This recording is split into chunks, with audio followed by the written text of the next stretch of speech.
Bonjour et bienvenue dans l'entretien de Saint-Bédiji. Notre invité aujourd'hui est Roch Bodo Bokabela. Bienvenue, monsieur l'artiste. Merci beaucoup. Alors, je tiens à préciser que vous êtes artiste et comédien congolais, multiforme. Ce 27 mars, l'humanité célèbre la journée mondiale du théâtre, instituée en 1961 par l'Institut international du théâtre ITT. Aujourd'hui, nous sommes en 2024, 63 ans après. Quels sont d'après vous les enjeux de l'heure ou encore les différents défis à relever? Bon, les enjeux de l'heure, c'est d'abord la paix. Parce que le théâtre ne peut se pratiquer que s'il y a la paix. Là, en parlant de paix, je fais allusion à nos compatriotes de l'Est, dans les territoires occupés. L'enjeu, c'est que tous les territoires soient libérés afin que le théâtre puisse faire son travail, non seulement de divertir, mais aussi d'éduquer, de corriger les mœurs. Voilà. L'enjeu, c'est de voir cet art renaître, parce qu'il faut dire que nous assistons impuissants à la disparition du théâtre. Quand je parle du théâtre, je crois, vous savez ce que ça veut dire. Et voilà, donc, comme l'auteur du message de cette année, M. John Foss, il parle de bon art. Le bon art, c'est cet art qui est utile à la communauté. C'est cet art, c'est ce théâtre qui apporte quelque chose dans la communauté. Et donc, il suffit d'observer, les lieux théâtraux n'existent quasiment plus. Il n'y a pas un endroit où on peut se lever aujourd'hui, une salle de prévue par l'État, une salle appropriée, ça n'existe pas. Pour abriter les scènes et les acteurs. Oui, etc. Pour permettre à la population de venir voir le théâtre. Ça n'existe quasiment plus. Les espaces où les artistes doivent se produire, ça n'existe plus. Il suffit de voir le siège du Théâtre National, la salle Mungita, délabrée, et abandonnée, négligée. Il suffit de voir le Théâtre du Zoo. Je ne sais pas, cette salle-là, ça sert à quoi? Et voilà. Bon, on espère quand même avec le nouveau bâtiment en face du Palais du Peuple, qui va abriter... L'Arena. L'Arena, c'est... le centre culturel. Dans l'enclos du stade. Le centre culturel et l'Institut national des arts. Espérons que ces salles-là vont apporter quelque chose dans la création théâtrale. Mais des salles comme ça, des bâtiments comme ça, on devait les retrouver partout, dans chaque province, et pourquoi pas dans chaque commune, dans chaque territoire. Vous voyez. Aujourd'hui, les enjeux, c'est que un dramaturge, quand il écrit son texte de théâtre, il doit avoir l'espoir que ce texte va être joué et ce spectacle va tourner à travers la République.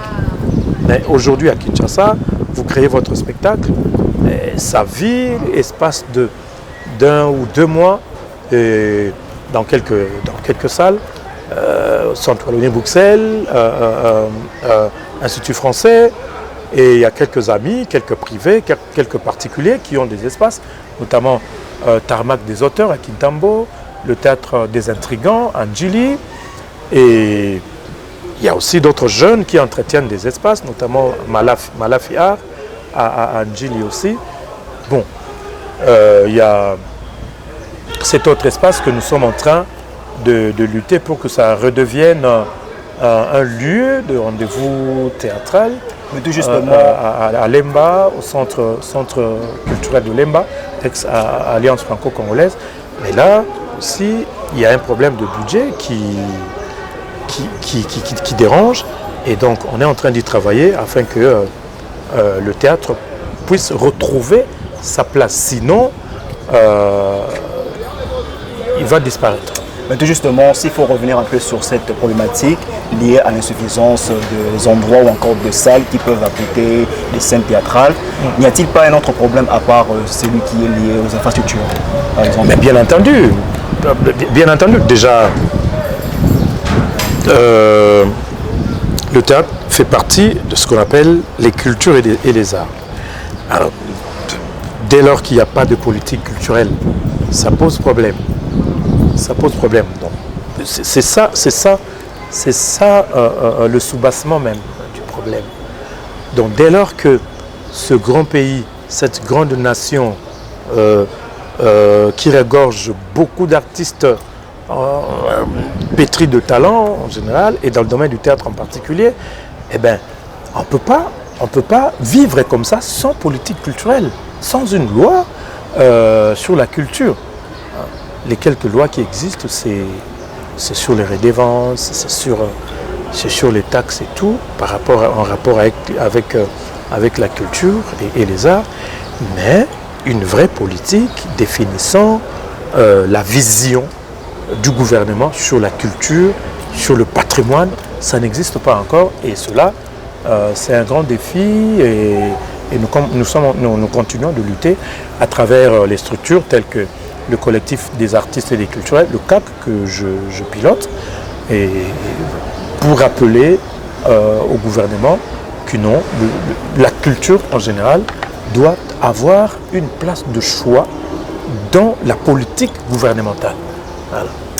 L'un des objectifs de la Journée mondiale du théâtre est aussi celui de faire la sensibilisation du public à la valeur de la forme artistique. Aujourd'hui, comment est-ce que le cinéma congolais doit-il, ou encore le théâtre congolais, doit-il se démarquer aussi longtemps qu'il y a d'autres pays en Afrique dans lesquels on voit aussi les cinémas exceller?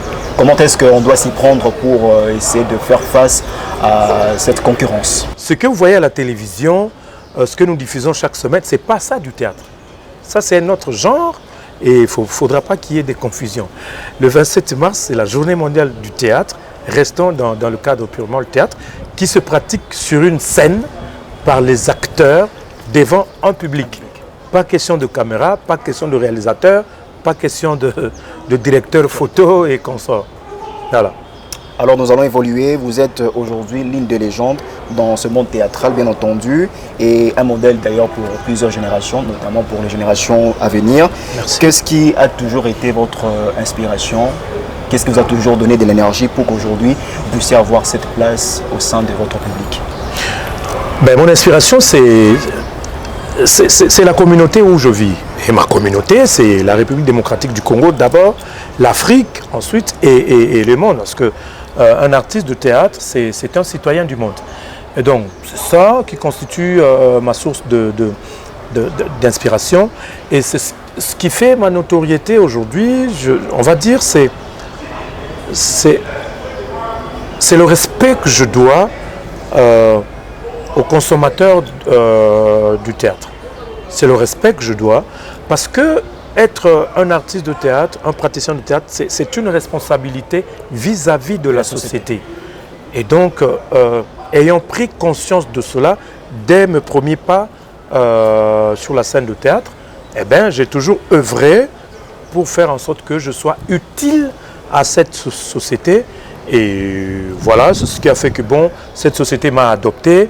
Et aujourd'hui, ce que je suis, c'est que la société me rend cet ascenseur par rapport à la considération que j'ai donnée à ce métier par rapport aux différents messages que j'ai toujours véhiculés à travers mes prestations. Parce que moi, j'ai toujours dit que le théâtre ne doit pas être gratuit.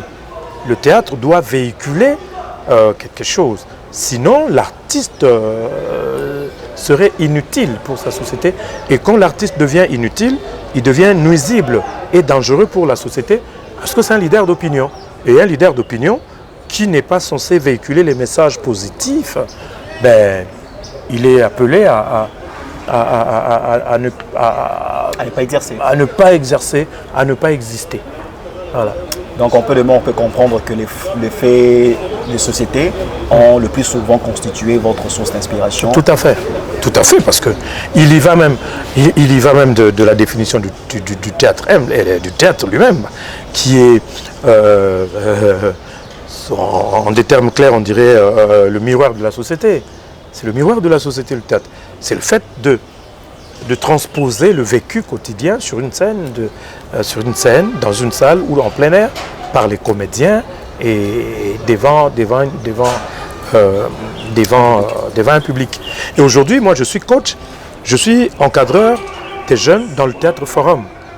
Et le théâtre forum, c'est encore un genre théâtral qui est très important pour des sociétés, pour des pays en voie de développement, où il y a beaucoup de problèmes sociaux, économiques et politiques. Et donc, le théâtre forum, en particulier, c'est ce théâtre-là qui peut aider le Congo aujourd'hui à aller de l'avant. Parce que c'est un théâtre participatif où l'on pose le problème, mais les comédiens ne proposent pas des solutions sur scène. Et les solutions viendront du public qui est venu assister au spectacle. Voilà. Mais bon, ce genre qui est susceptible de corriger les mœurs, mais s'il n'y a pas des lieux où l'on peut prester, si l'on ne le prend pas au sérieux par les décideurs, je ne sais pas, on va aujourd'hui, vous allez constater que la plupart des dramaturges, les écrivains de théâtre, la plupart des metteurs en scène congolais, ils ont quitté le pays. Parce que apparemment, pour aller se produire ailleurs. Pour aller se produire ailleurs. Et ailleurs, ils sont en train d'exceller. Ailleurs, dès qu'il écrit, il sait que bon, mon texte, mon spectacle va circuler à travers le monde. Et c'est parmi les objectifs. Parce qu'un texte de théâtre doit être joué, doit circuler, parce que le message doit être véhiculé. Et au-delà du fait que bon, ça doit rapporter quelque chose à la personne qui l'a conçu, parce que c'est un métier. Donc, la plupart des comédiens, des praticiens de théâtre, sont en train de s'expatrier maintenant. Parce que ici, les scènes sont en voie de disparition. Vous comprenez le danger que court le théâtre. Donc, à votre entendement, s'il faut pallier à tous ces problèmes, il faut tout simplement qu'il puisse avoir le développement d'une politique gouvernementale. Tout à fait. Au monde théâtral. Tout à fait. Tout à fait. Parce que ça serait une sorte de feuille de route. C'est-à-dire chaque ministre qui sera là, il sait que bon, on doit construire des infrastructures d'abord pour susciter des talents. Comme on a vu avec le sport, voilà. Le football par exemple, voilà. Le jeu de la francophonie. Voilà, vous êtes venu me trouver en pleine répétition. Ici, ce sont les pères catholiques qui nous ont offert cet espace. Apparemment, c'est une salle prévue pour les spectacles. Mais c'est des salles comme ça que l'État devrait construire dans chaque commune, dans chaque territoire, dans chaque province. Alors, donc c'est ça. L'État doit s'assumer. Parce que si l'État ne s'assume pas pour faire de la culture, un secteur aussi vital que tous les autres secteurs, il faut supprimer alors le ministère de la Culture. Ça sera quoi? Nous sommes arrivés à la fin de notre entretien, mais avant de conclure, un petit mot, parce qu'il y a presque plus d'une semaine, l'un de vous a tiré sa référence en la personne de Gianni. Un petit mot de compassion. Et puis, à l'heure actuelle, quel est le programme qui a déjà été établi que vous pouvez communiquer au public? Voilà, merci beaucoup. Avant d'épingler cette page noire, j'aimerais vous rappeler aussi que le 27, c'est aussi la date de création de ma troupe, la compagnie Africa Création, qui cette année totalise 24 ans d'existence. Voilà. Donc,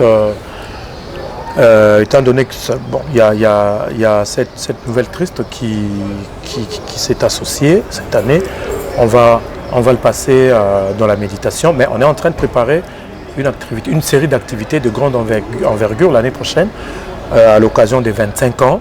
Alors là, tous les membres de la compagnie Africa Création qui sont aux États-Unis, au Canada, en Europe, en Afrique du Sud, ils vont venir et on va monter un grand spectacle avec lequel on va effectuer une tournée à travers quelques provinces en dehors de Kinshasa. Donc on a déjà des contacts avec la ville de Matadi, la ville de Mwanda, Lubumbashi et Kolwezi. Nous attendons la confirmation pour d'autres villes et nous sommes en tractation également avec Brazzaville, avec les amis de Brazzaville, pour que nous puissions effectuer une tournée là-bas aussi, parce que Africa, c'est une troupe qui est consommée aussi là-bas. Alors, par rapport à la disparition de notre ami Gianni Faye, en tout cas, je compatis à sa famille, je compatis avec sa famille biologique. Et je profite de l'occasion pour présenter mes condoléances à sa famille, mais aussi à tous les collègues artistes. Bon, c'est la volonté de Dieu. On ne peut s'en faire outre mesure. Voilà. Alors, sauf imprévu, le corps arrive demain le 27. Le corps va atterrir à l'aéroport de Njili et on va le garder à la morgue du cinquantenaire. Et je crois la suite du programme n'est pas encore annoncée, mais dès que c'est prêt, nous allons vous en tenir informé. Un dernier mot peut-être, surtout aux générations futures, à toutes les personnes qui vous ont suivi. Ben, à la génération à venir, de persévérer. De persévérer, c'est pas facile d'embrasser un métier où les infrastructures sont quasi inexistantes, mais il faut garder l'espoir. Vous avez du talent, c'est un atout majeur. Continuez à travailler, l'espoir est là. Et nous, vos aînés, nous continuons à nous battre pour réveiller, pour attirer l'attention des autorités, des décideurs, afin que le théâtre congolais puisse revenir dans des salles et que cet art puisse revêtir de sa plus belle robe pour faire de ce pays un grand pays culturel à travers le théâtre. Alors merci Roch Bodo Bokabela d'avoir répondu à nos questions. C'est moi qui vous remercie. Et je rappelle que vous êtes artiste comédien congolais multiforme. Merci à vous de nous avoir suivis sur nos antennes.